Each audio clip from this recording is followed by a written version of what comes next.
चर्चा करेंगे वर्तमान समय प्रमाण सकारात्मक संकल्पों का महत्व क्या है। क्योंकि अभी भी आज शाम के लिए फरिश्ता स्थिति में स्थित करके अभ्यास करने के लिए जैसे डायरेक्शन मधुबन से मिला, तो वास्तव में हमारे ब्राह्मण जीवन का लक्ष्य है फरिश्ता बनना। हमारे दो लक्ष्य हैं, एक है सत्युग का लक्ष्य, दूसरा है संगम का लक्ष्य। संगम का लक्ष्य है अशरीरी बनना, विधेयी बनना, फरिश्ता बनना। क्योंकि जब तक फरिश्ता नहीं बनेंगे तब तक देवता नहीं बनेंगे। तो फरिश्ता किसको कहेंगे? फरिश्ता मतलब कोई हमें पंख नहीं आने वाले। फरिश्ता अर्थात जो आपको ड्यूटी मिली है, जिस घर में रखा है, चाहे गृहस्थी में रहते हैं, चाहे जॉब करते हैं, चाहे मधुबन में रहते हैं, कहीं भी रहते हैं, वहां रहते हुए भी हल्के रहना, इसको कहेंगे फरिश्ता। अगर आप मधुबन में रहते हैं, समर्पित है, तो भी भारी है, फरिश्ता नहीं है। कहीं भी रह करके जिन्होंने हल्के रहने की कला सीखी, उसने ज्ञान को समझा, और कहीं भी रहता है वो भारी रहता है, उसने ज्ञान को समझा ही नहीं। और जो हल्का रहता है वही निराकारी स्थिति में रह सकता है, अशरीरी स्थिति में रह सकता है, विधेयी स्थिति में रह सकता है, और उसके जीवन में ही वैल्यूज आते हैं।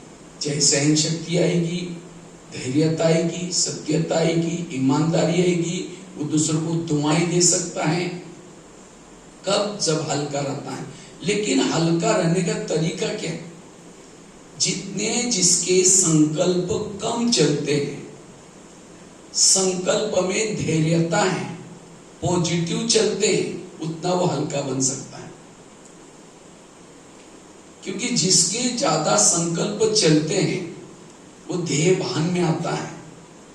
ज्यादा जिसके संकल्प चलते हैं वो रात को चैन की नींद नहीं कर सकता।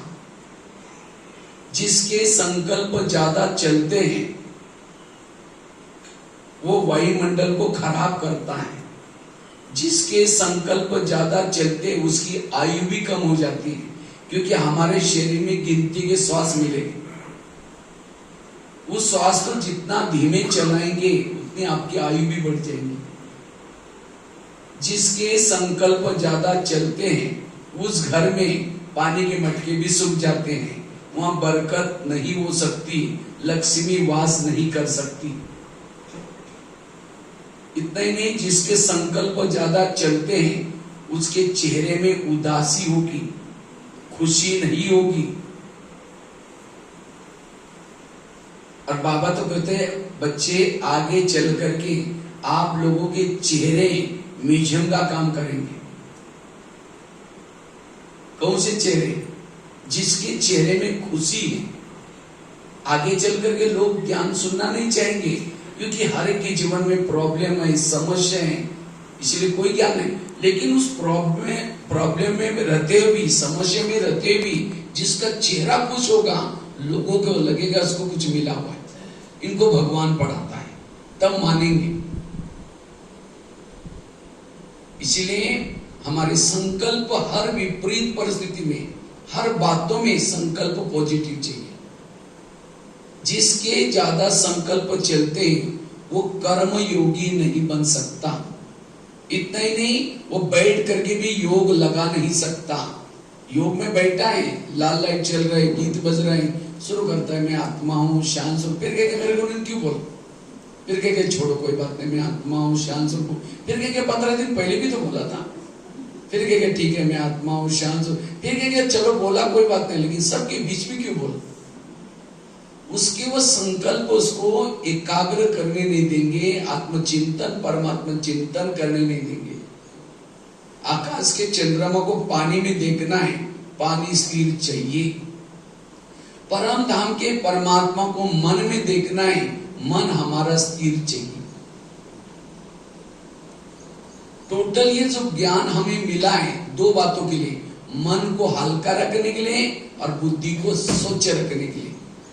जिसका मन हल्का है बुद्धि स्वच्छ है वही योगी। हल्का मन ऊपर जाता है, एक लोहे का मन लेकर के ऊपर फेंको, जाएगा? लोहे का मन ऊपर कैसे जाएगा? तो जिसने सारा दिन अपने मन को मन बनाया, ये क्यों हुआ, मेरे साथ क्यों हुआ, ऐसे कैसे हुआ, जितना उस निगेटिव संकल्प करेंगे उतना मन भारी होता है, भारी मन ऊपर नहीं जाएगा। और जब मन में निगेटिव संकल्प चलते हैं उसका असर बुद्धि के ऊपर पड़ता है और बुद्धि अस्वच्छ बन जाती। बुद्धि एक नेत्र है, वो देखता है परमधाम को, परमात्मा को देखता है, लेकिन कब देखेगा? जैसे आईने के ऊपर धूल है, धूल वाले आईने में चेहरा दिखाई नहीं पड़ता। इसी तरह सारा दिन हमने निगेटिव सोचा है और शाम को योग में बैठे हैं, ना बाबा दिखता है ना परमधाम दिखता है, बुद्धि भटकेगी। इतना दूर परमधाम को देखने के लिए बुद्धि क्लीन चाहिए, क्लियर चाहिए।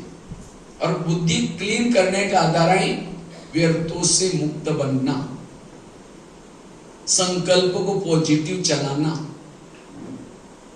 इसलिए वर्तमान समय संकल्प से वृत्ति बनती है, संकल्प से दृष्टि बनती है, संकल्प से भावना बनती है, संकल्प से व्यवहार बनता है। सारा खेल संकल्प का है। मेरा संकल्प ही निगेटिव, मेरा कल्प भी निगेटिव।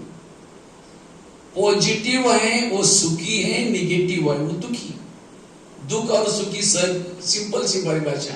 अगर आप दुखी हैं आप निगेटिव बन गए, इसीलिए दुखी है। जो निगेटिव है वो विघ्नों में है, पॉजिटिव है वो निर्विघ्न है। इसीलिए बाबा कहते हैं वर्तमान समय पॉजिटिव वाला देवता है, निगेटिव वाला समझ लेना। अगर मुझे देवता बनना है बी पॉजिटिव, पॉजिटिव बनो। पॉजिटिव वाला हेल्दी वेल्दी और हैप्पी है। 70% शरीर की बीमारी हो रही है, क्यों? निगेटिव से, जिसको आजकल कहते हैं टेंशन। टेंशन, टेन क्या है? टेन मतलब 10, सन मतलब बच्चे। टेंशन मतलब 10 बच्चे। जितना ज्यादा संकल्प पैदा करेंगे टेंशन पैदा होता है, विचारों का प्रभाव ज्यादा पड़ता है। जैसे किसी का 10-12 बच्चे हैं, माँ बाप शांति से बैठेंगे, एक आएगा पापा जी मुझे कपड़े चाहिए, अब उसको भगाओ, दूसरा कहेगा पापा जी मुझे परीक्षा की फी देने, उसको भगाओ, तीसरा कहेगा। इसीलिए कहते हैं ना छोटा परिवार सुखी परिवार। तो हमारे बच्चे कौन से? अनेक संकल्प विकल्प इच्छाएं पैदा करेंगे, शाम को योग में बैठेंगे, वही संकल्प को आपको हिलाते रहेंगे। पापा जी, मम्मी जी, आपने तो ये सोचा था, आपने तो ये सोचा था। फिर कई कहते योग में बैठते तो पता नहीं क्या क्या विचार आते, कहां से आते? आपने पैदा किया, आपके पास नहीं आएंगे कि पड़ोसी के पास जाएंगे। धृतराष्ट्र ने दुर्योधन जैसा बच्चा पैदा किया, खुद को तो दुखी बनाया, लेकिन पड़ोसी वालों को भी जीना आराम किया। इसी तरह हमें संकल्प पॉजिटिव पैदा करना है। किसी ने मेरा बुरा किया तो भी क्या कहो, बाबा इस आत्मा का कल्याण करना। कई कहते अरे इसने मेरा ऐसा किया, इसके लिए दुआएं कैसे निकले? दुआएं उसके लिए नहीं दो, आपके लिए तो दे सकते ना।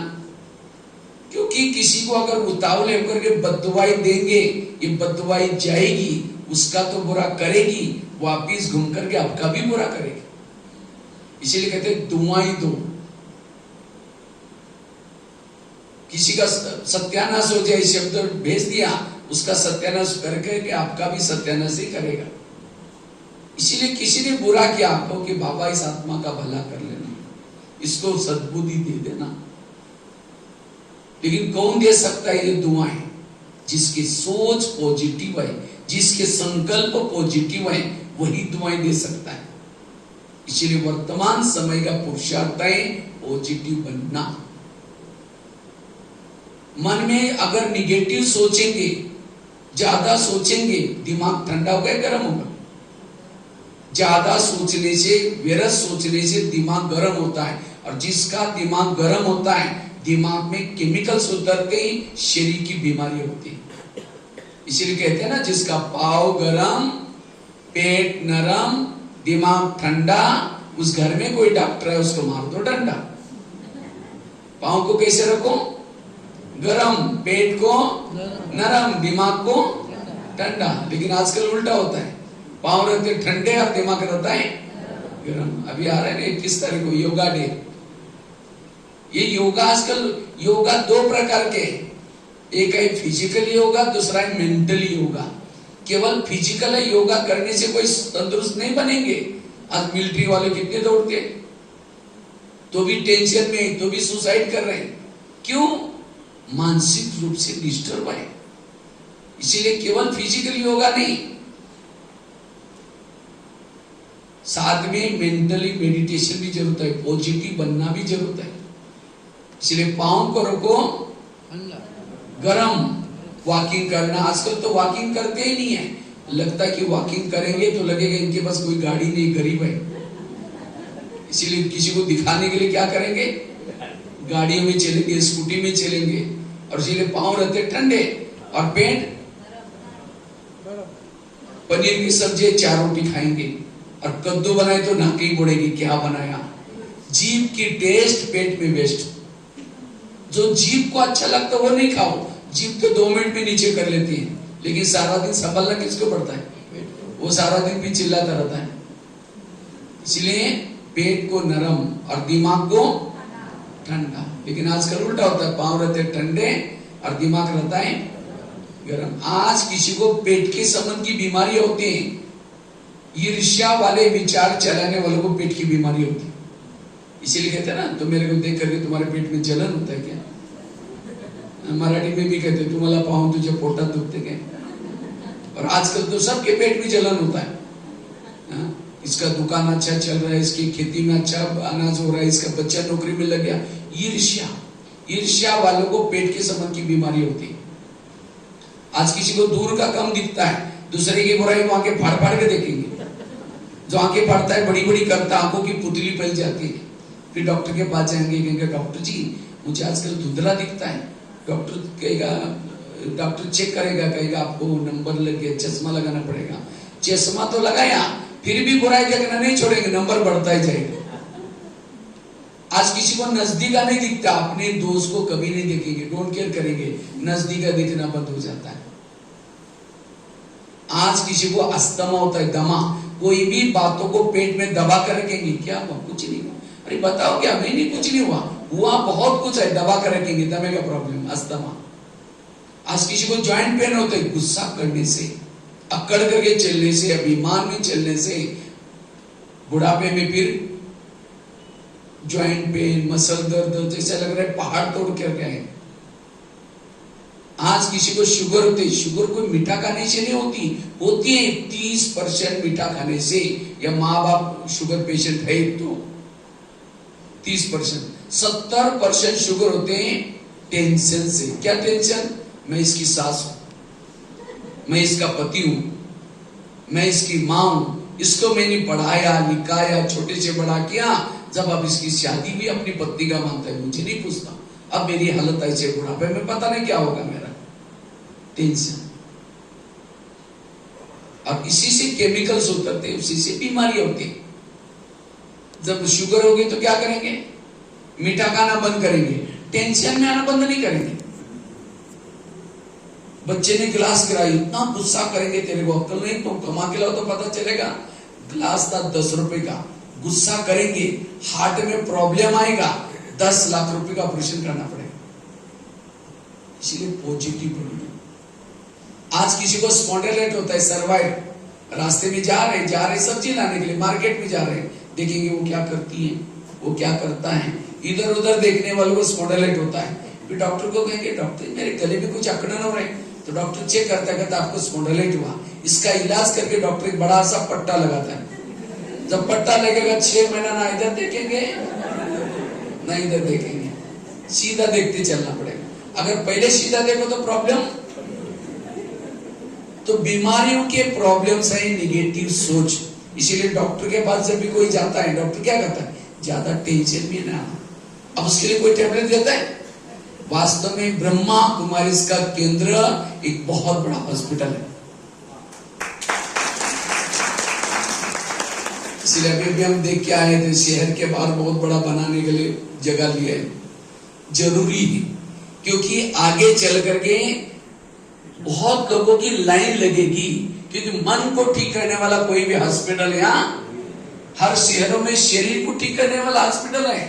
जिसका मन बीमार उसका तन बीमार, इसलिए मन को ठीक करो। बाबा कहते ना हॉस्पिटल कम यूनिवर्सिटी खोलो।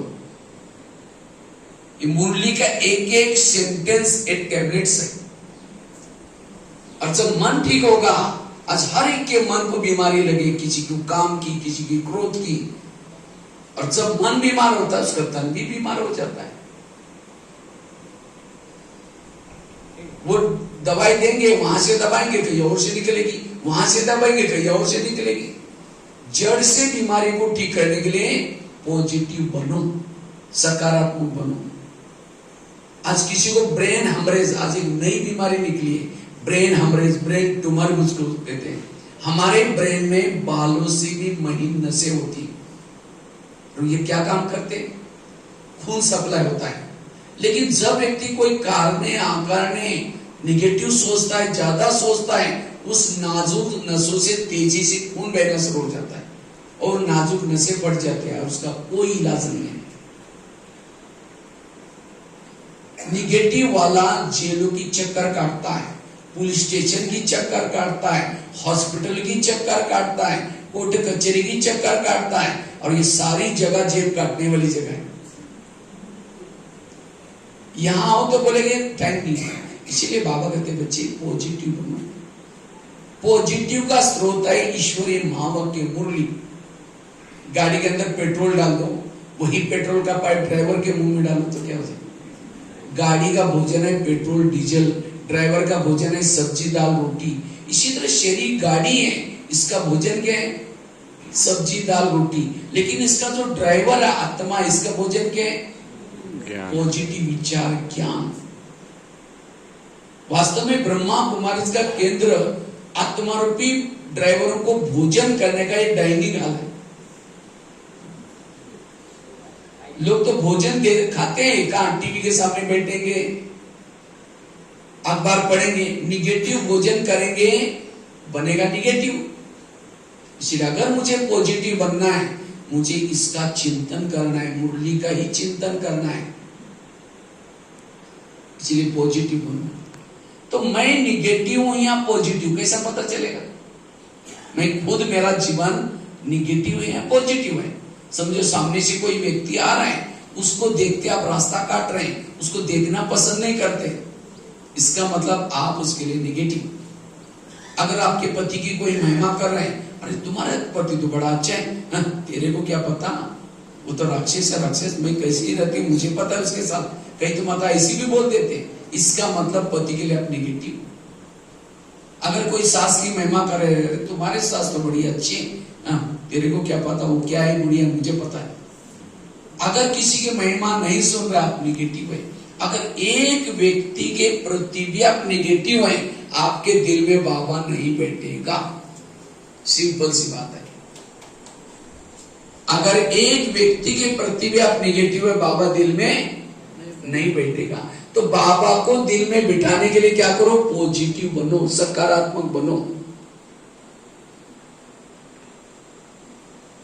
18 दिन तक गीता का ज्ञान सुनाया, किसी ने सुनाया था, पॉजिटिव बनाने के लिए। तब जाकर के कृष्णा अर्जुन के रथ में बैठा, दुर्योधन के रथ में नहीं बैठा था, अर्जुन के रथ में बैठा था। इसी तरह आज से 87 सालों से बाबा जो आज सुना रहे हैं, किसी लिए, स्वच्छ बनाने के लिए। फिर भी हम अगर निगेटिव हैं तो हमारे दिल में बाबा और हमारी हार हो जाएगी। इसीलिए बाबा को दिल में बिठाने के लिए अपने दिल को स्वच्छ बनाओ। क्योंकि अगर किसी के प्रति निगेटिव है, आपकी भावना निगेटिव, वृत्ति निगेटिव, वायुमंडल भी निगेटिव होगा। इसलिए पॉजिटिव बनना, पॉजिटिव वाला ही अपने भ्रुकुटी आसन पर बैठ सकता है, आत्मानुभूति कर सकता है, परमात्मा अनुभूति कर सकता है। निगेटिव वाला भ्रुकुटी में बैठ ही नहीं सकेगा, वो आत्मिक अनुभव नहीं कर सकता। ये आत्मा कोई चीज नहीं है। जिसकी सोच पॉजिटिव है, जिसके संकल्प पॉजिटिव है, वो आत्मा अनुभूति करता है। एक शिष्य था, गुरुजी के पास जाता है, कहता है गुरुजी मैं बहुत भक्ति करता हूँ, दान करता हूँ, पुण्य करता हूँ, लेकिन मुझे कुछ अनुभव नहीं हो रहा है। तो गुरुजी हंसने लगे, कहते बात तो सही है। एक दिन मैं 3-4 दिन पहले बगीचे में बैठा था, तो 5-6 युवा आए थे। उन युवाओं को प्यास लगी थी, तो गुरुजी ने कहा कि मैंने उनको बोला कि जाकर के सामने कुआं है, वहां बाल्टियां रसाएं, जाकर के पी क्या जाओ। तो 5-6 युवा वहां चले गए, उन्होंने बाल्टी को रस्से से बांधा, कुएं में छोड़ा, पानी खींचा, पानी नहीं मिला। दोबारा बाल्टी डाली, फिर खींचा, नहीं मिला। 10 बार बाल्टी डालते रहे, पानी खींचा, पानी नहीं मिला, छोड़ चले गए। कुआं था, बाल्टी थी, रस्सा था, तो भी प्यासे गए। क्यों? बाल्टी को छेद थे, वो बाल्टी कैसी थी? छेद वाली। इसी तरह आज हमारे पास मन रूपी बाल्टी भी है, बुद्धि रूपी रस्सा भी है। वो तो कुएं के पास गए थे, हम तो सागर के पास हैं। लेकिन अगर मेरे मन रूपी बाल्टी को छेद है, मेरा सोचने के अंदर आदत है, ना आत्मा अनुभव, ना परमात्मा अनुभव, ना शांति का अनुभव, ना शारीरिक अनुभव। अनुभव का आधार है व्यर्थों से मुक्त बनना। मुझे लगता है बाबा की लास्ट में जो 8-10 सालों से जो मुरलियां चली, व्यर्थों से मुक्त बनने के लिए। बच्चे व्यर्थों से मुक्त बनो, समस्याओं का समाधान करो, कारणों का निवारण करो, नो प्रॉब्लम का ताज पहनो। शायद महाराष्ट्र वालों को एक बार पहना था। सारी मुरलियां चली पॉजिटिव बनने के लिए। सारे ज्ञान का सारा है पॉजिटिव। ड्रामा का ज्ञान, कर्मों का ज्ञान, जो हुआ अच्छा है, सारा ज्ञान पॉजिटिव। पॉजिटिव वाला ही आत्मानुभूति कर सकता है।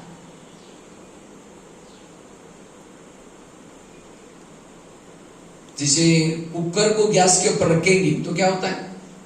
गरम होता है।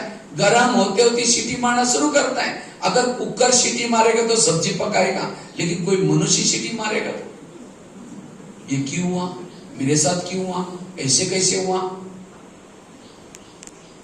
ये गरम हो रहा है। गरम होते होते कहेगा तुम्हारे 3 साल से देख रहे हो, आज मुझे सही नहीं हुआ, सीटी मार दी। गुस्सा है? गुस्सा एक दिन से नहीं आता, कई दिनों से मन में निगेटिव विचार चलते हैं। इससे धीरे धीरे नफरत आएगी, भावना खराब हो जाएगी, फिर गुस्सा आएगा। और 1 सेकंड के गुस्से में व्यक्ति क्या करेगा उसका कोई भरोसा नहीं। मैं तो करीबन भारत के 1200 जेलों में गया हूं। अब जेलों में सबसे ज्यादा जो कैदी होते हैं क्रोध वाले होते हैं। वहां जेल के बाहर एक बोर्ड लगा रहता है, इस जेल में जो कैदी बंद है, काम विकार वाले कितने कैदी बंद है, क्रोध वाले कितने, लोभ लालच वाले कितने, नशा वाले कितने, निर्दोष कितने, चोरी चकारी वाले कितने। 70% कैदी होते हैं क्रोध वाले। तो ये क्रोध क्यों आता है? निगेटिव से। मैं काफी सारे 11-12 हजार कॉलेज में भी गया, स्कूल कॉलेज में। जब स्कूलों में बच्चे सामने मैदान में बैठते हैं, मैं बच्चों को प्रश्न पूछता हूँ, बच्चे ये बताओ इसमें से गुस्सा किसको किसको आता है? झूठ बोले कौवा काटे। अब बच्चे तो ईमानदार होते, सब बच्चे हाथ खड़ा करते, लगभग 95% बच्चे हाथ खड़ा करते, सर हमको गुस्सा आता है। तो सामने टीचर बैठे रहते हैं, हमने कहा सर आप लोगों ने कोई गुस्से पर कंट्रोल करने का लेसन नहीं सिखाया? सर कहते हमको भी गुस्सा आता है, और उसके लिए कोई लेसन नहीं है।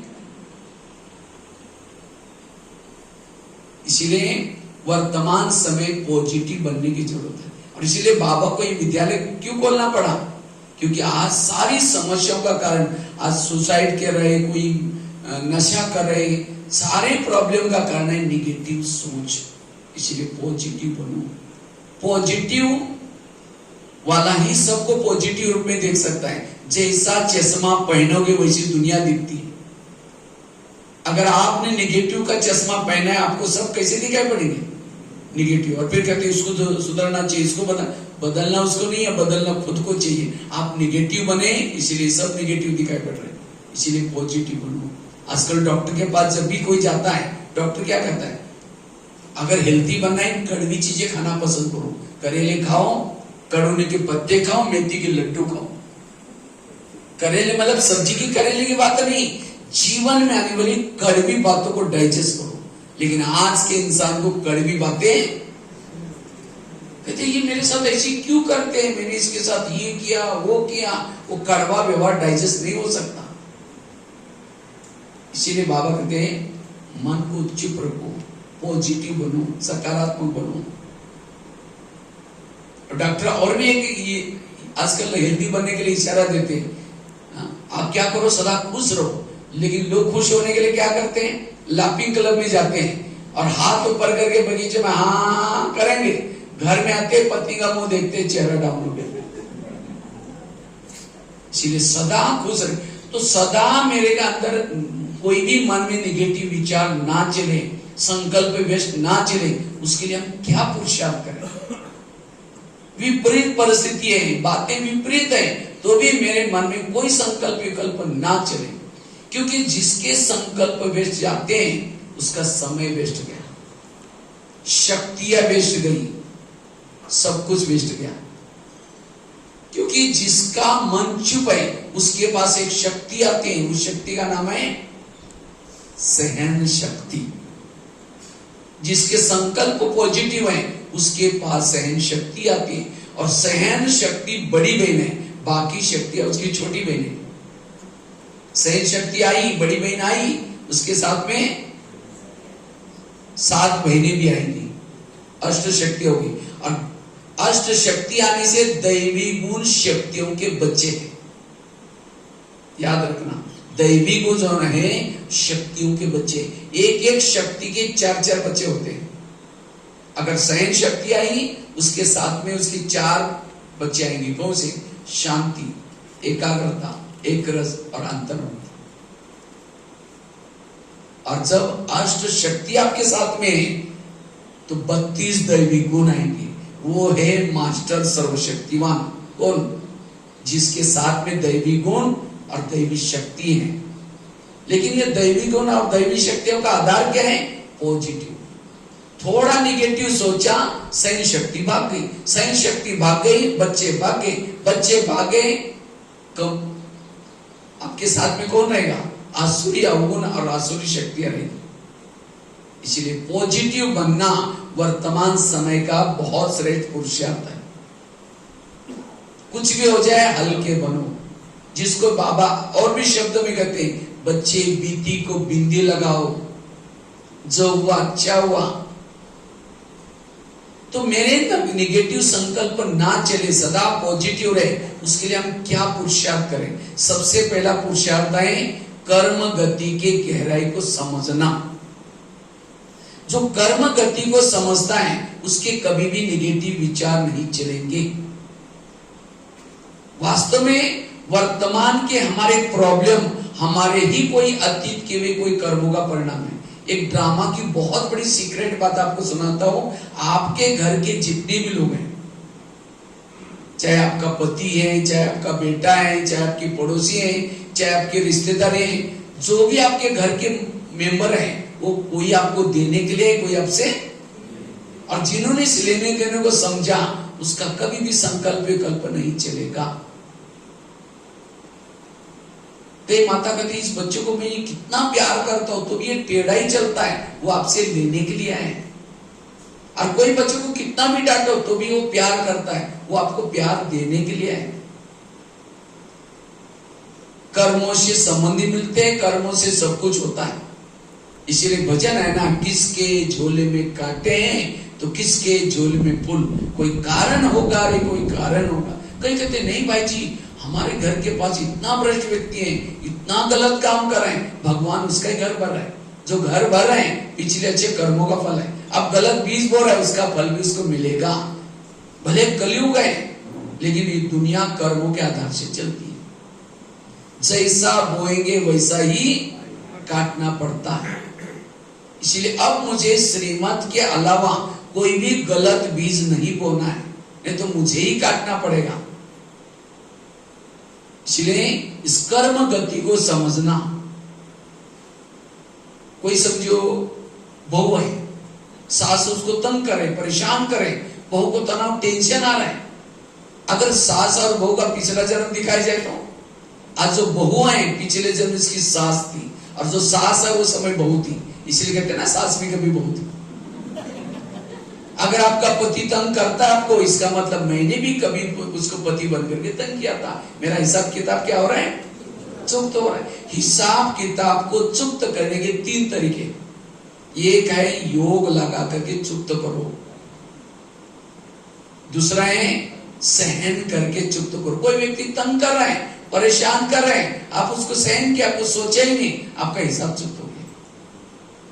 और तीसरा है सहन नहीं करेंगे, योग नहीं लगाएंगे, ये विनाश। ये विनाश किसी लिए रखा है, हिसाब चुप्त करने के लिए। जब तक हिसाब चुप्त नहीं करेंगे कोई भी आपका परम धाम में वापिस नहीं जाएगी। लेकिन जो विनाश काल में जो हिसाब किताब चुप्त होंगे वो मुक्ति में चले जाएंगे, जीवन मुक्ति में नहीं आएंगे, सतयुग त्रेता में नहीं आएंगे। और जो सहन करके हिसाब चुप्त करेंगे जीवन मुक्ति में जाएंगे, पद कम हो जाएगा। और जो योग लगा करके हिसाब चुप्त करते हैं वो जीवन मुक्ति में उच्च पद मिलेगा। इसलिए बाबा हर मुरली में क्या करता है, बच्चे मुझे याद करो। और ये सभी का अंतिम जन्म है। हमारे बहुत हिसाब आने वाले हैं। कभी सोचा ही नहीं था कि वो व्यक्ति आपको तंग करेगा, वो भी तंग करेगा, लेकिन इस कर्म गति को समझ करके स्थिर रखना, अपने आप को पॉजिटिव बनना। इसीलिए इस कर्म गति को समझना, कर्मों से सब कुछ होता है। कई तो ऊपर देकर के भगवान तुमने भी आंखें बंद किया कि मेरे साथ क्या हो रहा है, लेकिन जब करते समय सोचा था। कई कहते हम ओम शांति में जाते हैं, ब्रह्मा कुमारी में जाते हैं, हमको परमात्मा पढ़ाता है, तो भी हमारे घर में ऐसा क्यों? ओम शांति में कब से आ रहा है? 2 साल 4 साल पिछले जन्म में थे ओम शांति में, और उस समय जो गलत कर्म क्या छुमंतर हो गया। अगर ओम शांति में आने के बाद भी मेरे जीवन में प्रॉब्लम है, ये मेरे पिछले जन्मों का हिसाब है। आज कई कहते बीके है तो भी मेरे साथ ऐसा करता है, ये जन्म में बीके बना है, पिछले जन्म में था। आपने भी कभी उसको राजा बन करके निकाल दिया होगा, कभी सास बन करके तंग किया होगा, तो हिसाब किताब। इसीलिए हिसाब किताब के गहराई को जो समझता है उसका मन चुप रहेगा, उसको कभी संकल्प नहीं चलेंगे। एक कुछ साल पहले मैंने एक मराठी अमृत को में एक आर्टिकल लिखा था, बहुत गहरा आर्टिकल था। एक आगरा में एक पति पत्नी रहते थे, बहुत गरीब थे, झोपड़पट्टी में रहते थे। उनके पास एक मेहमान आया, वैसा मेहमान दिल्ली में खरीदारी करने के हिसाब से आया था, लेकिन जब वो दिल्ली में आया था दुकान बंद थी। और उसको लगता है बैठे बैठे मैं क्या करूं, मैंने कभी आगरा गया नहीं, देखा नहीं, चलो मैं आगरा घूम के आता हूँ। वो व्यापारी सारा दिन आगरा देखा, लेकिन रात को उसको सोने का प्रॉब्लम हो गया। जिस होटल में जाता था, जहां भी जाता था, सब कहते थे हमारे होटल बुक है। अब उसको लगता रात को कहां सो जाओ, अगर बस स्टैंड पर सो जाओ बैग चोरी हो जाएगी, कहीं स्टेशन पर सो जाओ तो भी चोरी हो जाएगी। अचानक उसको याद है मेरी गरीब पति में, चलो उनके पास जाता हूँ, रिक्शा करके चला गया। वो तो बड़े खुश हो गए, इतना बड़ा व्यापारी हमारे पास आया, खिलाया पिलाया, चाय पानी दिलाई, मेहमानगिरी की। सोने से पहले उसने अपनी बैग खोली, कपड़े चेंज करने थे। गरीब की पत्नी की नजर बैग में गई, देखा इसके पास 50 के 100 के 500 के बहुत सारे बंडल है। उसको लगता है अगर 2-4 बंडल हमको मिल जाए तो हमारी गरीबी क्या हो जाएगी, दूर हो जाएगी। रात भर नींद नहीं आई, 12-1 बजे बाहर गई, बड़ा सा पत्थर लाया, वो बैग सिराने थी, पत्थर सीधा उसके सिर में मार दिया, उसका तो मर्डर हो गया। पति की नींद खुली, पति कहते ये क्या हो गया, कहता अब हमारी गरीबी दूर। का ये बात किसी पुलिस वालों को पता चलेगा, लोगों को कहते हैं किसी को पता ही नहीं चलने देंगे। इस व्यापारी को अब जमुना नदी में डाल देते हैं। रात को 2 बजे उस मुर्दे को बोरी में डालना, पीछे जमुना नदी थी उसके अंदर फेंक करके वापिस आए। जैसे घर में आए देखा खून लगा था, उनको लगा किसी को पता ना चले, रातों रात उन्होंने खून के दाग में मिटाए। उन्होंने खून के दाग तो मिटाए, लेकिन कर्मों में पड़े हुए दाग को कोई मिटा नहीं सकता। इसलिए भजन है ना, कर्म का लेका मिटे न रे भाई, लाख करे कोई चतुर है। उन्होंने उसी पैसे से प्लॉट लिया, मकान बनाया, दुकान खोला, गहने बनाई, गाड़ी खरीदी, गरीबी दूर हो गई। लेकिन कोई बच्चे नहीं थे, दोनों ही पति पत्नी थे। कुछ साल के बाद एक बच्चा हो गया, और एक ही था, खिलाया पिलाया, कलेक्टर बनना जितना पढ़ाया, लेकिन अचानक उस बच्चे को टाइफाइड हो गया। उनको लगता है बच्चे को कुछ न हो जाए, बड़े से हॉस्पिटल में इलाज किया, बहुत खर्चा हुआ, बनाए थे गहने बेचे, बच्चे का इलाज किया, बच्चा ठीक नहीं हुआ। गाड़ी बेची, इलाज किया तो भी ठीक नहीं हुआ। दुकान चालू किया तो भी बंद, उसको बंद करके बच्चे का इलाज किया तो भी ठीक नहीं हुआ। उनको लगता है बच्चा ठीक हो जाएगा, कलेक्टर बनेगा, सारा दोबारा लेंगे। लास्ट में उन्होंने मकान भी बेचा, झोपड़पट्टी में चले गए। तो एक दिन वो बच्चा कहता है, पापा जी आपने जो मिला था पैसा खत्म हो गया, अभी जा रहा हूं, बच्चा मर गया। तो बच्चा कौन था? जिस व्यापारी को मारा था। क्योंकि आत्मा ना शस्त्रों से कटती है, ना आग में जलती है, ना पानी में डूबती है। वही आत्मा पैसा लेने के लिए बच्चे को बनाया। ये है ऊपर वाले का डंडा, ये कर्मों की गुजरती। ये मैंने क्यों सुनाया? आज हमारे जीवन में आज कई माँ बाप ने होटल नहीं देखा, पैसा पैसा इकट्ठा किया, और बच्चा कोई ऐसा पैदा हुआ गलत संगत में जा रहे, नशा कर रहे। वो बच्चा कौन है? पिछले जन्मों का ऐसा। और इस नॉलेज की कमी के कारण आज कई लोग टेंशन में है, कई लोग परेशान है, घर में एसी है, गाड़ी है, सब कुछ है, तो भी दुखी है। कर्मों का ज्ञान नहीं। इसीलिए कर्म गति के गहराई को समझना बड़ा जरूरी है। और जो इस कर्म गति को समझता है, विपरीत परिस्थिति का वो सामना कर सकता है। हमारे जीवन में ऐसी बहुत बातें आने वाली अभी, क्योंकि अब हमारा प्रकृति का हिसाब चुकता करना है, लोगों के साथ जो रहे हिसाब चुकता करना है। ऐसे समय पर हमें संकल्प को से, अभी मैं पंजाब में गया था, तो पंजाब में एक शहर में 3000 डिप्रेशन पेशेंट मुझे मिले। कोई आकर के मेरा कान खींच रहा है, कोई नाक खींच रहा है, बाल खींच रहा है। मैंने कहा ये क्यों ऐसे करते? कहा कि इनको डिप्रेशन हो गया।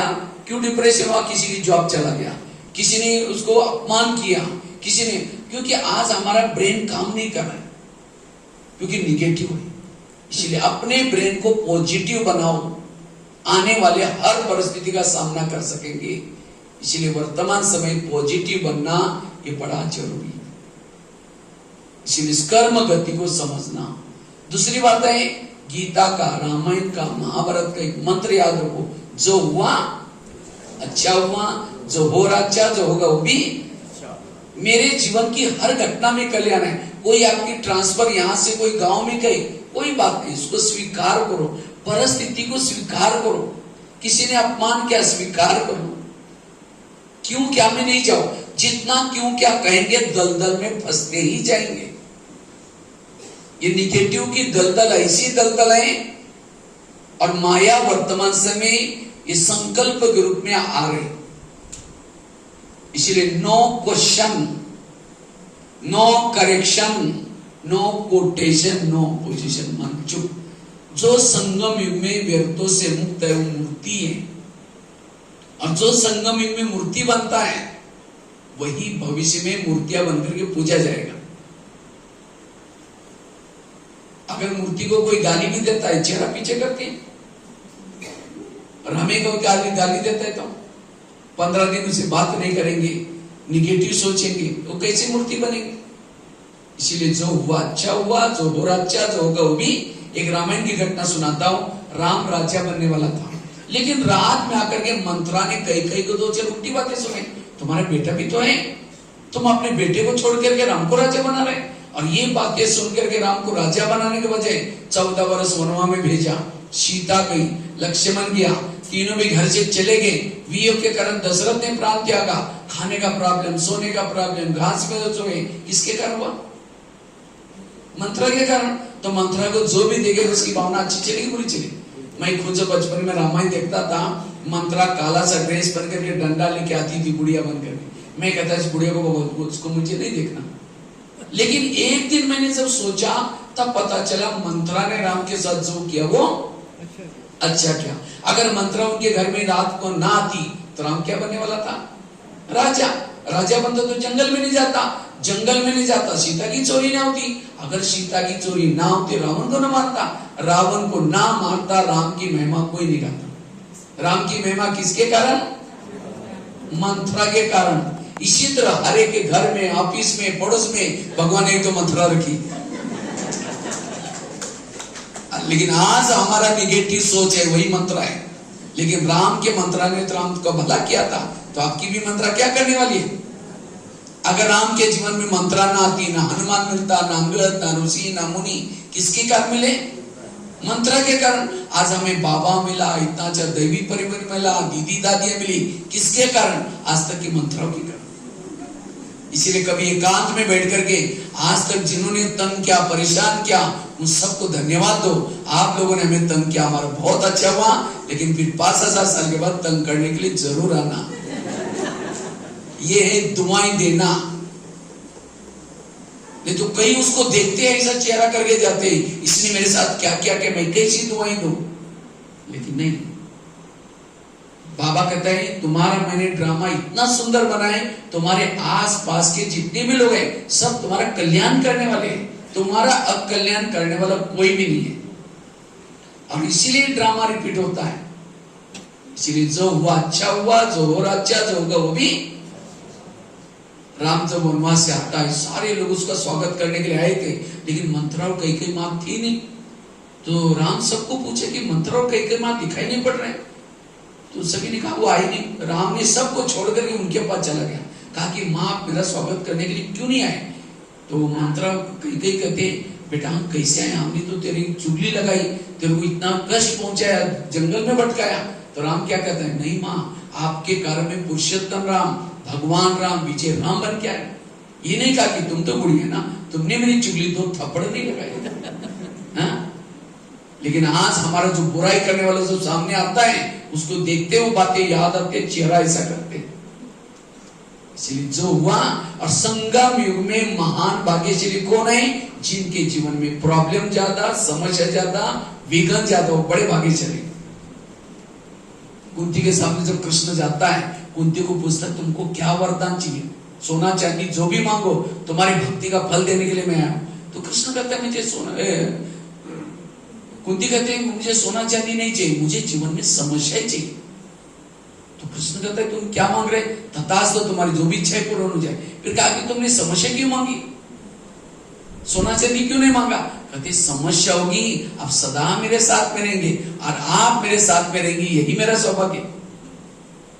तो जिसके जीवन में समस्या ज्यादा है वो नहीं आता था। इसीलिए कभी कभी मुरलियों में बाबा बांधेली माताओं को ज्यादा याद करता है। बांधेली माता का पद ऊंचा है, क्यों, जब पति तंग करता है, परेशान करता है, उसको कौन याद आता है, बाबा। और जिसको बाबा याद आता है उसका पद भी ऊंचे। और जिन माताओं को पति तंग नहीं करता, बहुत प्यार करता, उनका योग किसे लगे, पति से। और जिसका योग पति से, उसका पद कुछ भी नहीं होगा। तो पति तंग करने वाला चाहिए, प्यार करने वाला चाहिए। इसीलिए बाबा कहते हैं बच्चे विघ्नों से कभी घबराना, जितना जो पेपर देता है उतना उसको नौकरी भी अच्छी लगती है। इसलिए समस्याओं में हल्के रहना। हम भविष्य में क्या बनने वाले हैं, अगर मैंने बहुत सारे विघ्न समस्या के पेपर पास किए तो मेरा पद भी ऊंचा है। संघर्ष यही उत्कर्ष है। इसीलिए जो हुआ अच्छा हुआ। तीसरी बात, मैं 4 ही बातें आपको सुनाने वाला हूं। 4 बातें सुनेंगे, आप मन के संकल्प को पॉजिटिव बना सकेंगे। पहली बात कौन सी सुनाई, कर्म गति को समझना। दूसरी बात, जो हुआ अच्छा हुआ। तीसरी बात, अगर मुझे मन को शक्तिशाली बनाना है, पॉजिटिव बनाना है, व्यर्थों से मुक्त बनाना है, रोज सवेरे अपने दिनचर्या में 3 बातें करना। एक अमृत वेला का योग अच्छा, दूसरा क्लास के पहले आकर के आधा घंटे का योग, और तीसरा रोज की ईश्वरीय महावाक्य सुनना। जो ब्राह्मण ये 3 चीजें करता है, सारा दिन पहाड़ भी गिर जाए, कुछ भी हो जाए, उसके कोई संकल्प नहीं चलेगी। तो अमृत वेला करते सभी, तो कौन कौन करता है अमृत वेला, हाथ खड़ा करो। अच्छा, सभी लोग करते, बहुत अच्छा। लेकिन अमृत वेला का चुपचाप आपका कोई वीडियो बनाई जाए, आपको पता भी न चले, कोई चुपचाप वीडियो बना करके 10 बजे वो वीडियो आपको दिखाई जाए, कहेंगे मेरा है, मैंने ऐसे किया था। दीवार के सारे बैठे मुकला के बना, 2 बार मच्छर अंदर भी गया और बाहर भी है, पता भी नहीं चला। अगर ऐसा योग करेंगे, आत्मिक स्थिति कैसी बनेगी। इसीलिए आंखें खोल करके बैठना, केवल खोल के भी नहीं। अब कोई मेहमान को घर में बुलाओ, मेहमान आने से पहले दरवाजा कुंडी लगा करके गेट बंद करके बैठो, और मेहमान बेल बजा रहे, ये बजा रहे, दरवाजे नहीं खोलो, कैसा लगेगा, वो तो चला जाएगा। मेहमान बहुत बड़ा व्यक्ति है, 10 काम छोड़ के आया है, फिर फोन करो क्या बात आप आए नहीं, कहेगा मैं आया था, बेल बजाई थी, घंटी बजाई थी, आपने दरवाजा नहीं प्लीज आओ, फिर आया, फिर बंद किया, फिर कहेगा कभी नहीं आऊंगा। इसी तरह अमृत वेला उठेंगे, बाबा को निमंत्रण देंगे, बेटे बाबा, प्यारे बाबा आ जाओ, हम आपसे बातें करनी करनी करनी। अब बाबा को निमंत्रण दिया, दरवाजे खिड़की, तेरे द्वार खड़ा भगवान, भगत भरले जोली भगत तो उनसे हो गए। इसीलिए दरवाजा खिड़की खोल के बैठो, और केवल खोल के भी नहीं, कोई घर में मेहमान बैठे है उसके चेहरे की तरफ देखते रहो, वो कहेगा फोन क्यों किया था। इसी तरह कई भाई बहन क्या करते, योग में बैठेंगे, बाबा के फोटो की तरफ देखते रहेंगे, झूमते रहेंगे, फिर घड़ी में देखेंगे अब कब तक देखना है। अब कोई घर में मेहमान बैठा उसके चेहरे की तरफ देखो, घड़ी की तरफ, उनको लगेगा शायद मैं आने के कारण डिस्टर्ब हो गया, कहीं कुछ जाना होगा तो चला जाएगा। इसलिए योग में कई घड़ी में देखेंगे, कई बाबा को देखेंगे, लगेगा बाबा को लगेगा शायद मैं मेरे कारण कुछ डिस्टर्ब हो गया। इसलिए आंखें खोल करके बैठो, बाबा से बातें करो। एक कुमार ने मुझे क्वेश्चन पूछा कि कहते हैं भाई साहब मैं अमृत मेरी नींद ही नहीं खुलती। हमने कहा क्यों? अलार्म को लगाए और आजकल बहुत में कहता अलार्म तो लगाता हूँ लेकिन सुनाई नहीं पड़ता।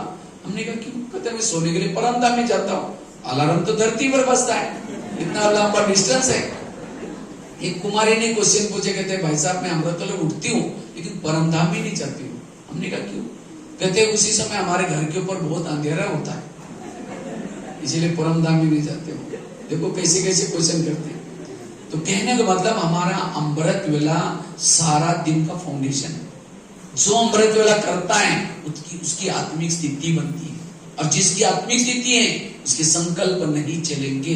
इसलिए अमृत वेला में अलर्ट होकर के बैठना है, एक्टिव होकर के करना है। दूसरा, क्लास के पहले आधा घंटा योग। आजकल मैं कई जब सेंटर पर जाता हूं, क्लास के पहले योग में सीधा मुरली सुन के चले जाएंगे। ये कोई महाराज जी के सत्संग नहीं है, सीधा आकर के मुरली सुन के चले जाओ। अगर क्लास के पहले योग नहीं करेंगे, मुरली कोई काम की नहीं। जो क्लास के पहले योग नहीं करता वो क्या बन जाता है? धृतराष्ट्र। धृतराष्ट्र जानता ही गलत है, नहीं करना है तो भी करता है। इसी तरह पता है, आज सभी पीके को पता है कि ये रॉन्ग है, नहीं करना चाहिए, तो भी कर रहा है। क्यों? योग की कमी है। और उसके लिए बहाने तो 17 बनाएंगे। बच्चे स्कूल में जाते हैं, ये होते। मधुबन में नियम बनाया कि हर क्लास के पहले क्या होता है? योग। लेकिन आज कई भाई बहने इसमें ढीले होते जा रहे हैं। अब तो खेती के बारे में जानते हैं ना, खेती में बीज डालने से पहले खेती को तैयार किया जाता है और फिर बीज डालते हैं। इसी तरह हमें भी ज्ञान का बीज डालना है, पहले आधा घंटा योग करना है। और मुझे लगता है संगठन का योग केवल क्लास के पहले ही मिलता है। बाकी नुमा शाम का अपने घरों में करते हैं, अमृत वेला घरों में करते हैं, ट्रैफिक कंट्रोल घरों में करते हैं। इसलिए क्लास के पहले आधा घंटा योग बड़ा जरूरी है। ये दृढ़ संकल्प लो कि मुझे रोज क्लास के पहले, और उससे सेंटर का वायुमंडल पावरफुल बन जाएगा। इसलिए क्लास के पहले आधा घंटे का योग। और जो क्लास के पहले योग करता है, मुरली क्या क्या बाबा मेरे लिए सुनाया, वो एकाग्रता के उसी से वो कैच कर सकेंगे। इसलिए हमें आधा घंटा योग करना। और तीसरी बात, मुरली रोज सुनना। कहाँ? सेंटर पर। आजकल कईयों को ऑनलाइन में सुनने की माया लगी। जो ऑनलाइन से मुरली सुनेगा उसकी पूजा भी ऑनलाइन से हो जाएगी। आजकल मंदिर में कम लोग जाते हैं, ऑनलाइन ही से वहीं से पूजा करते हैं। बाबा को एक बार पूछा था, ब्रह्मा बाबा को साकार में दादियों ने, बाबा त्रेताई वालों के लिए पढ़ाई का प्रबंध आप क्या करेंगे? उसके लिए मधुबन में इतना 33 करोड़ के लिए आवास निवास, डाइनिंग हॉल, किचन, ये सब बनाना पड़ेगा। बाबा ने कहा कि नहीं बच्चे, केवल क्लास के रेगुलर स्टूडेंट 9 लाख बनाओ। क्लास के रेगुलर स्टूडेंट 9 लाख बनाओ। 33 करोड़ वालों का प्रबंध में आगे चल करके जरूर करूंगा।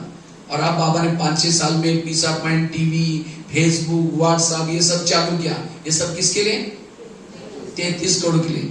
तो आपको 33 करोड़ में जाना है या 9 लाख में आना है? तो मुरली कहाँ सुनने है? सेंटर पर सुनना है। कई कहते नहीं भाई जी खर्चा करके जाना पड़ता है, घर सेंटर से दूर है, रिक्शा करना पड़ता है। कोई बात नहीं, अगर रिक्शा भी करेंगे, प्राप्ति कितनी है?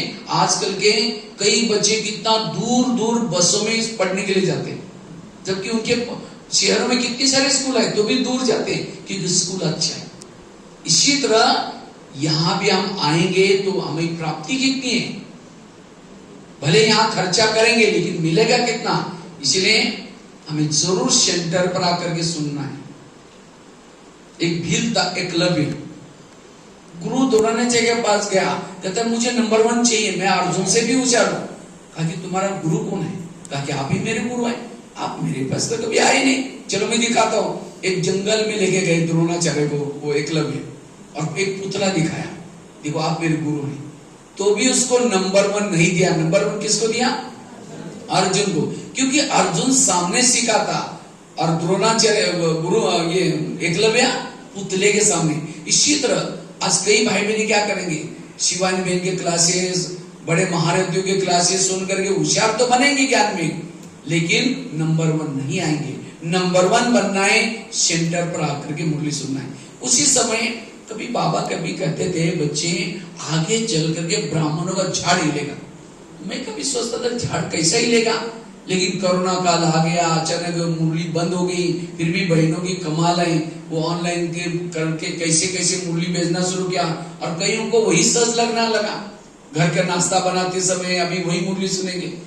लेकिन माया ने एक चक्र बनाया है, क्योंकि हमारे संस्कार तो खत्म नहीं हुए, हमारे संस्कार तो अंदर हैं। अगर उस मोबाइल के द्वारा कुछ आपको ऐसा गलत वायुमंडल मिल गया, कई खत्म हो जाएगी। कई आज ब्राह्मण जब से ऑनलाइन से सुनना शुरू किया, आज कई खत्म हो गए। इसलिए इससे बचना कोशिश करके 8-9 बजे तक मोबाइल से दूर रहो तो और अच्छा है। पहले अपने आप को यहाँ आकर के अमृत वेला अच्छी करो, नहा धो करके सेंटर पर आकर के आधा घंटा योग करो, उसके बाद मुरली सुनो, आप शक्तिशाली बनेंगे। फिर मोबाइल आपको गलत रास्ते में नहीं लेके जाएगा। इसलिए 3 चीजों को जरूर करना है। सीता क्या करती थी, अकेले बैठ करके रोती भी रहती थी, राम को याद भी करती थी। और गोपिका संगठन में रास करके मुरली सुन रही थी कृष्ण के साथ। इसलिए संगठन में आना जरूरी, दिन में एक बार संगठन में जरूर आना है। तो ये 3 चीजें जो करता है वो पॉजिटिव, उसको किसी की भी दोष दिखाई नहीं पड़ेंगे, अवगुण दिखाई नहीं पड़ेंगे, सब अच्छे नजर आएंगे आपको। हर इंसान अच्छा नजर आएगा, हर परिस्थिति अच्छी नजर आएगी, वो पॉजिटिव बन जाएंगे 3 चीजें करने से। अमृत वाला योग, क्लास के पहले योग, और तीसरा मुरली। 2 महिलाएं थी, एक महिला रहती थी 2 मंजिल पर, दूसरी रहती थी नीचे की मंजिल पर। 2 मंजिल वाली महिला क्या करते हैं, रोज अपने घर की खिड़की से पड़ोसी के छत पर देखती है, तो छत पर वो कपड़े सुखाते हैं, उसके कपड़े देख करके पति को बुलाते हैं, कहते इसको कोई अक्ल नहीं, कितने गंदे कपड़े, कितने मैले कपड़े। पति को कहते जाओ पूछ क्यों, वो क्या साबुन लगाती है, क्या सर्फ लगाती है। पति कुछ नहीं बोलता, रोज बुला करके कहते जाओ पूछ क्यों। एक दिन जब उसने उसी खिड़की से देखा तो पड़ोसी के कपड़े अच्छे दिखने लगे, फिर पति को बुलाया, कहते आज उसको कैसे अक्ल आ गई, कितना अच्छा धुला के जाओ पूछ क्यों। पति धीरे से मुस्कुराता और कहता है, आज सवेरे सवेरे मैंने अपने घर की खिड़की के कांच साफ किए, उनके कांच गंदे थे इसलिए कपड़े। और दोष किसका है, अपना खुद का। इसी तरह जिस दिन सेंटर पर नहीं आएंगे, मुरली नहीं सुनेंगे, अमृत वाला ठीक नहीं करेंगे, हमारी बुद्धि रूपी खिड़की गंदी रहेगी, निगेटिव। और उस बुद्धि से जिसको भी देखेगा, कोई हंसता है लगता है मुझे देखो जरूर हंस रहा है, कोई किसी से बात भी करता लगता है मेरी बात जरूर कर रहा है, और यही निगेटिव का कारण है। इसलिए रोज अपने खिड़की को क्या करो, तो कौन कौन रोज खिड़की साफ करता है? खिड़की मतलब घर की नहीं। अभी मैं पिछले साल नेपाल में गया था, वहां 3 दिन की भट्टी थी। मैंने पहले दिन ये बात सुनाई, दूसरे दिन 2-4 माताएं क्लास में आई नहीं, तीसरी दिन आई। बहनों ने कहा कल इतनी अच्छी भट्टी थी, तुम लोग क्यों मिस किया? कहते परसों भैया ने कहा ना खिड़कियां साफ करो, कल हम सारा दिन खिड़कियां साफ करने में लगे थे। मैंने कोई घर की खिड़की नहीं बोली थी, कौन सी? बुद्धि रूपी खिड़की। कई बार हम ज्ञान को भी कभी कभी क्या करते हैं, उल्टा करते हैं। एक भाई था, ज्ञान में चलता था 1 साल से। एक बार होटल में गया और समोसा मंगाया 1 किलो। समोसा मंगा करके मैदे का छिलका निकाल करके फेंकता और मसाला खाता है। तो मैनेजर देखता रहा। मैनेजर ने कहा कि तुम मैदा पसंद नहीं करते हो? तो पसंद तो करता हूँ, लेकिन आजकल मैं ब्रह्मा कुमारी आश्रम में जाता हूँ, उन्होंने कहा कि बाहर का नहीं खाना, इसलिए बाहर का निकाल करके अंदर का। बाहर का ना खाना मतलब दूसरे का हाथ का बना हुआ ना खाना। इसलिए होटल पर भी लिखा है होटल, हो सके तो यहाँ से टल, बाहर का बना। तो कभी कभी हम अर्थ का क्या करते हैं, अनर्थ कर लेते हैं। भक्ति कोई गलत नहीं, भक्ति बहुत अच्छी है। कहते हैं भगवान को प्रसन्न करना है तो क्या करो, बलि चढ़ाओ। कौन सी बलि? मई की। उपवास करो, मतलब नजदीक वास मना रहना, कहते हैं घर घर में लक्ष्मी आएगी, लक्ष्मी आने के लिए क्या तैयार करते हैं? सफाई करते, लाइटिंग लगाते, फिर और क्या करते हैं? तो आई लक्ष्मी, लाइटिंग लगाने से कैसे आएगी? लक्ष्मी आते हैं उल्लू के ऊपर, मराठी में घुबड़ बोलते हैं उसको, और उसको लाइट में दिखता ही नहीं। अब लाइट लगाएंगे, फिर फटाका बजेंगे, उल्लू कैसा लक्ष्मी लेके आएगा? वो और ही चला जाएगा। तो कौन सा दीपक? आत्मा का दीपक जलाओ। इसीलिए भक्ति मार्ग वालों ने क्या किया? ज्ञान को उल्टा किया। इसीलिए बाबा कहते बच्चे अर्थ को समझना। तो रोज आपने खिड़की को क्या करना है? 3 बातें बताया, और लास्ट की एक बात सुना करके तो अगर हमें पॉजिटिव बनना है, पहला पुरुषार्थ बताया कर्म गति को समझना, उसके लिए मैंने आगरा की घटना सुनाई। दूसरी, जो हुआ अच्छा हुआ, मंत्रा वाली घटना सुनाई। तीसरी, रोज खिड़की को साफ करना। अगर ये एग्जाम्पल भी याद रखेंगे, ये क्लास कभी भी आपको नहीं भूलेगा। और लास्ट की बात है, निगेटिव को क्या बना दो? पॉजिटिव। बुराई को भी अच्छाई में बदलो। ये बहुत बड़ी कला है। समझिए आप आए हैं, यहाँ से थोड़ा घर में देरी से जाएंगे, जाते लोग बोले हाँ ओम शांति में जाते हैं, घंटों तक बैठते हैं, ये करते हैं, वहीं जाकर के वहीं खा क्या। अब यहाँ तो पॉजिटिव बन करके जाने के लिए सोच रहे हैं, और वहां जाते ऐसी बातें सुनते ही तो पहले से पक्के करके जाओ, अब मैं जाऊंगी, जाते ही मेरी पूजा हो जाएगी। अगर कोई देवी की पूजा होती, देवी क्या करते हैं? वरदान देते। आपको भी कोई बोलना शुरू करेगा, आप भी क्या दो? वरदान। मतलब हाथ से नहीं दो ना, और चिढ़ जाएंगे, बड़ी देवी बन के आए। मन से कहो कि बाबा इनका कल्याण करना। आज हम कितनी अच्छी बातें सुन के आए, अगर ये भी वो क्लास में होते, उनको भी कितना शुगर है, कितना गुस्सा आता है, ये भी ठीक हो जाते। वो आपको बोल रहे हैं, लेकिन आप अंदर से ये दुआएं देना होगा।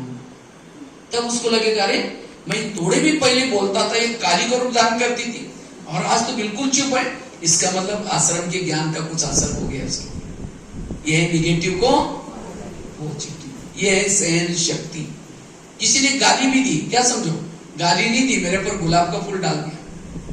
योग में जब बैठेंगे बाबा को, बाबा आपने बहुत अच्छा भगत भेजा था, उसने बहुत अच्छा फूल डाल के गया, कल भी किसी को भेज देना। कोई संकल्प नहीं चली। किसी ने आपका परचिंतन किया, क्या समझो? परचिंतन नहीं किया, मेरा कीर्तन भजन गाया। हाँ, कीर्तन भजन में क्या होते हैं? 2-4 जन इकट्ठे होते हैं, एक जन गाता है, दूसरा क्या करता है? ढोल बजाता है, एक झांझ बजाता है, 2-4 जन सुनते हैं, उसको क्या बोलते हैं? कीर्तन भजन। तो परचिंतन में भी क्या होता है? 2-4 जन इकट्ठे होते हैं, एक कहेगा वो ही ऐसे, दूसरे कहा मेरे साथ भी ऐसे। क्या जो संगम में ये कहता है कि यही ऐसी, वो क्या बनेगा? जब द्वापर में आपकी मंदिर बनेगा, उसी शहर में 4-5 लोगों को जन्म लेना पड़ेगा। जिसने एक आधा घंटा कहा था कि वही ऐसी, वो 1 जन्म तक आपका भजन गाएंगे, देवी तुम बड़ी महान हो। जिसने हाँ में कहा था, वो ढोलक बजाने का काम करेगा। और जिसने कुछ नहीं कहा था, वो तो ऐसे चलता है, वो झांझ बजाएगा बीच में। और जिन्होंने कुछ बोला नहीं था, सुना था, वो भजन सुन करके भावना अच्छा बनाने वाले बनेंगे। तो भगत चाहिए क्या नहीं चाहिए? तो जिस दिन किसी ने परचिंतन किया, डिस्टर्ब नहीं होना है। जब योग में बैठेंगे, बाबा बाबा आपने बहुत अच्छे भजन मंडली भेजी थी, बहुत अच्छा भजन किया, आपका बहुत बहुत धन्यवाद, कल भी किसी को भेज देना। कोई संकल्प नहीं चले। यह एक दुआएं देना। निगेटिव को कौन बना सकता है? जिसके पास पॉजिटिव बातें है। एक संत थे महाराष्ट्र में, तुकाराम महाराज, बहुत भक्ति करते थे विठ्ठल की। लोगों ने उसको मना किया विठ्ठल की भक्ति करने के लिए, गली के लोगों को पसंद नहीं था, तो भी तुकाराम महाराज करता था, उसको पसंद था। तो गली के लोगों ने एक दिन सोचा चलो इसका हम अपमान करेंगे। सवेरे सवेरे क्या किया, उसको पकड़ लिया, पकड़ करके उसके क्या किया, गले में सब्जियों की माला बना करके पहना दिया। बैंगन, टमाटर, आलू, मटर, मिर्ची, नींबू, मुंह काला किया, उसके बाल उतर करके हल्दी लगाई, गधे पर बिठाया, गली गली में घुमाया, इतना नहीं घर के सामने लाया, पत्नी को बुलाया। जब उसकी पत्नी देखती है मेरे पति के साथ ऐसा किया, सबको गाली देती है। जब गाली देते, तुकाराम महाराज जो गधे पर बैठे थे, सब्जी की माला दिखा करके कहते इनको गाली क्यों दे रहे? ये लोगों ने अपने लिए 8 दिन के लिए सब्जी ला कर दी है। निगेटिव को क्या बना दिया? अब कहा इनको गाली मत देना। जब मेरी शादी हुई थी उस समय बारातें नहीं निकली थी। आज ये लोगों ने पूरी गांव में मेरी क्या निकाली? बारात। इन बारात वालों को चाय पानी का प्रबंध करना। और कहा इनको गाली मत देना, मेरे सिर में बहुत फोड़े हो गए थे, मैंने बहुत दवाई पानी किया, ठीक ही नहीं हुआ। आज ये लोगों ने मेरे बाल उतर करके हल्दी लगाई, हल्दी तो एंटीबायोटिक का काम करते हैं, अब ठीक हो जाएगा। और कहा इनको गाली मत देना, जब मुझे घुमाने के लिए लेके गए थे, धूप बहुत तेज थी बाहर, और तेज धूप में लोगों ने पाँव में कुछ नहीं पहना था, सबका पाँव में छाले पड़े आएंगे, मुझे कुछ नहीं हुआ, मैं आराम से पर गधे पर बैठा था। निगेटिव को क्या बना दिया? ये है जीवन जीने की कला, विपरीत परिस्थिति को पॉजिटिव लेना, उसके कभी भी संकल्प विकल्प नहीं चलेंगे। तो ये 4 बातें अगर करेंगे तो भी आपकी सोच वर्तमान समय पॉजिटिव चलेंगे, जिसकी आपकी हेल्थ भी अच्छी रहेगी, मन की भी हेल्थ अच्छी रहेगी, और सदा आपके अंदर दैवी गुण भी आएंगे। और मैंने केवल लेक्चर सुनाए नहीं, मैंने खुद भी प्रैक्टिकल में किया है।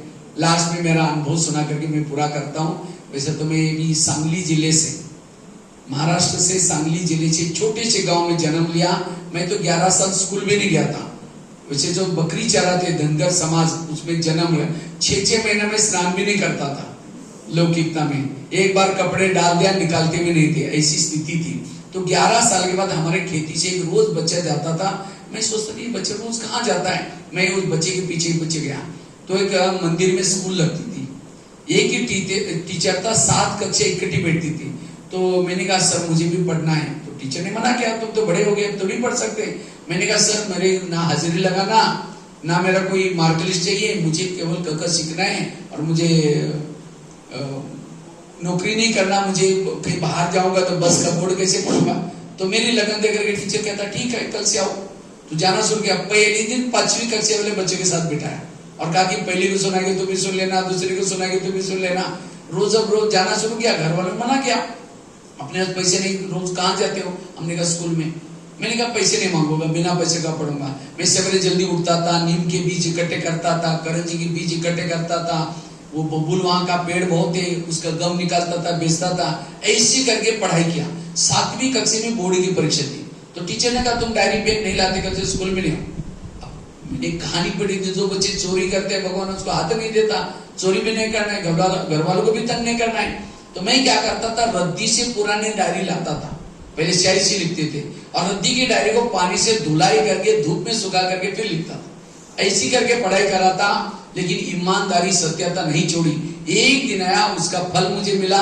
उसी रद्दी के साथ एक ब्रह्मा कुमारी का किताब मिला, उसी से जीवन की रेखाएं बदल गई। और खास तो मराठी लिटरेचर नागपुर से छपा हुआ, वो मराठी किताब था। तो उसमें भी खास प्रदर्शनी का अंग था आधा, और उसमें 3 लोग का चित्र मुझे बहुत अच्छा लगा, क्योंकि 8 दिन पहले टीचर ने एक लेसन पढ़ा था, मनुष्य चांद तक गया है, आर्मस्ट्रांग, नील आर्मस्ट्रांग। तो लेकिन मैंने जब इस 3 लोग का चित्र में देखा, ब्रह्मा विष्णु शंकर, वो चंद्रमा से भी पार बैठे, उसके पार भी ज्योति बिंदु आत्माएं, तो मैंने सोचा यहाँ कोई वैज्ञानिक गया होगा तब तो जाकर लिखा हुआ है। तो मैंने उस किताब के पन्ने को सर को दिखाया। हमने कहा सर आपने उसी दिन कहा था कि मनुष्य चांद तक पहला कदम रखा है, नील आर्मस्ट्रांग, लेकिन चांद से भी पार किसने कदम रखा वो तो आपने बताया। तो टीचर ने कहा कोई रखा ही नहीं तो कैसे बताए। तो मैं बोला ये ब्रह्मा को कौन देख के आया, विष्णु को कौन देख के आया, ये बताओ। तो टीचर देखा, फिर बाजू की लिखत पड़ी, कहता छोड़ो उसका कोई क्वेश्चन परीक्षा में नहीं आएगा। हमने कहा पढ़ाई केवल क्वेश्चन आंसर लिखने के लिए थोड़ी पढ़ते। तो मैंने क्या किया, प्रिंसिपल को जाकर बताया। उन्होंने भी ऐसा जवाब, जो भी हमारे गांव के पढ़े लिखे सबको पूछता था। लास्ट में मैंने क्या किया, सोचे कौन बताएगा, उसके ऊपर नागपुर का एड्रेस लिखा था, हाई कोर्ट ऐसा कुछ पुराना जो धर्मपेटा, वो पुराना सेंटर। तो मैंने 15 पैसे के पत्र लिखा, आदरणीय ब्रह्मा कुमारी आप लोग तो चंद्रमा से भी पार गए, आप लोगों ने अपना नाम जागरूक में भी क्यों नहीं लिखवाया करके पत्र भेज दिया। तो वहां से पुष्पा रानी बहन तो उस समय थे, उन्होंने पत्र लिखा कि आप 10 रुपए भेजो, इसके बारे में और अधिक जानकारी देंगे। मेरे पास 10 रुपए तो था ही नहीं। मैंने 6 महीने तक क्या क्या कुएं ला करके पानी बेचा, और पानी बेच करके 10 रुपए इकट्ठा के एमओ से भेजा। उसे हर महीने में एक मुझे किताब आता था, आत्मा क्या है, फिर अगले महीने में परमात्मा क्या है, और वो पढ़ करके मैं इस ब्रह्मा कुमारी को समझ लिया। उसके बाद 10वीं में बोर्ड में फर्स्ट नंबर लिया। 10वीं के बाद ITI का कोर्स कर रहा था। जब मैं ITI का कोर्स कर रहा था वहां बीटा में, तब वहां एक गीता पाठशाला चालू की थी। तो मैं पहली दिन गीता पाठशाला में गया, तो उस दिन मुरली चल रही थी, बच्चे तुम आत्मा हो। मैंने अपने हाथ पर भी लिख करके रखा मैं आत्मा हूं, उसी समय लिखकर। तो इस तरह से जब मैं जाता था तो कभी कभी बहनें भी आती थी वहां सांगली से, तो मैं मराठी वाली टोपी वो पहन करके खाकी चड्डी थी आप वाला पहन करके बैठता था। कहते थे गरीब बच्चा बेचारा रोज आता है, पता नहीं सत्युग में आएंगे नहीं आएंगे। मैं किसी से बात भी नहीं करता था क्योंकि गांव से आया था तो, लेकिन बहुत अंदर से। लेकिन ITI में भी अच्छे पहला नंबर लिया, ITI पूरा हुआ। उसके बाद फिर बहनों को कहा बहन जी मुझे मधुबन में जाना है। कहते तुम गरीब बच्चा, तुम कुछ करता नहीं, किसी बात नहीं, मधुबन में जाके क्या करोगे? तो मैं सोचा नहीं मुझे मधुबन निवासी बनना है। मैंने लगभग 7-8 महीना तक रात को 10 बजे से सवेरे 5 बजे तक योग किया और ड्रामा में ऐसा बन गया, मधुबन में पहुंच गया।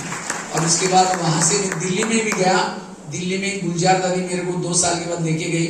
और खास तो जो अपने भाई रहते ना, लक्ष्मण भाई के भाई, उनके पास ही मैं वहां रहता था, सेवा में करता था मधुबन में, ऊपर विज्ञान भवन में,